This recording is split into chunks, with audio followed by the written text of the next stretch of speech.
কুষ্টিয়া সদর উপজেলা বিএনপির সভাপতি। আমরা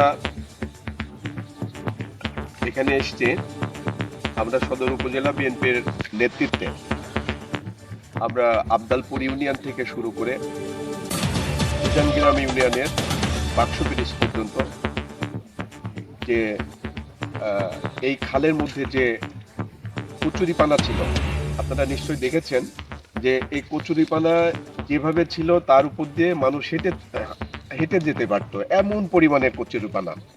সেই কচুরিপানাগুলো আমরা উদ্যোগ নিয়েছি যে এই কচুরিপানার কারণে এই অঞ্চলে যে আমাদের মৎস্য সম্পদের বা মাছ ন্যাচারালি বেড়ে উঠতে পারছে না। এবং এই আমাদের যেমন মাছে ভাতে বাঙালি একটা প্রবাদ আছে, সেই প্রবাদের আমরা যাতে মাছে ভাতে বাঙালি হতে পারে এই কর্মকাণ্ডের মাধ্যম দিয়ে আমরা এটা শুরু করছি। এবং আমরা চাচ্ছি যে আমাদের সদর উপজেলায় যে কয়টা নদী নালা খাল আছে আমরা সমস্ত জায়গা থেকে এই কচুরিপানা অপসারণ করব। আমরা এই কচুরিপানা অপসারণের কারণ আমরা মনে করছি যে এখানে যে প্রাকৃতিক উপায়ে যে মাছ বেড়ে উঠতে পারছে না, যে যেমন রোদের একটা তো প্রাকৃতিক উপায়ে রোদের আর্দ্রতা লাগে, মাছ কোনো কিছু ন্যাচারালি বেড়ে ওঠার জন্য যেমন আর্দ্রতা লাগে, যেমন অক্সিজেন লাগে মাছের জন্য, সেটা মাছ পাচ্ছে না। এই কারণে মাছ বেড়ে উঠছে না।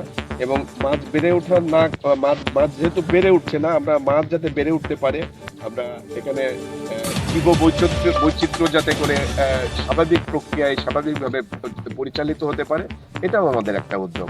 এর পাশাপাশি আমরা আরো মনে করছি যে আমাদের মাননীয় প্রধানমন্ত্রী যেমন 5 বছরে 25 কোটি বৃক্ষরোপণের কর্মসূচি নিয়েছে, আমরা যদি এটা পরিষ্কার পরিচ্ছন্ন করতে পারি এবং এর চারিধার দিয়ে যদি আমরা বৃক্ষরোপণ করতে পারি, তাহলে একসময় একটা সবুজায়ন তৈরি হবে অঞ্চলে।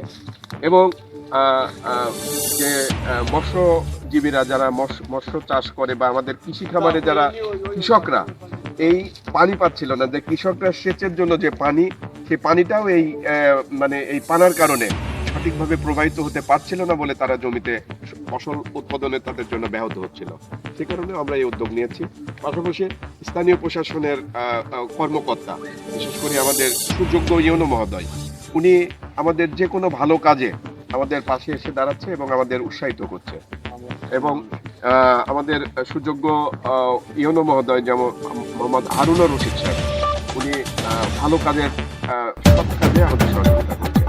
এবং আমরা আশা রাখি যে আমরা যেমন রাজনৈতিকভাবে এই উদ্যোগগুলো নিয়েছি, আমরা আশা করি প্রশাসনের কর্মকর্তারাও আমাদের পাশে এসে দাঁড়াবেন।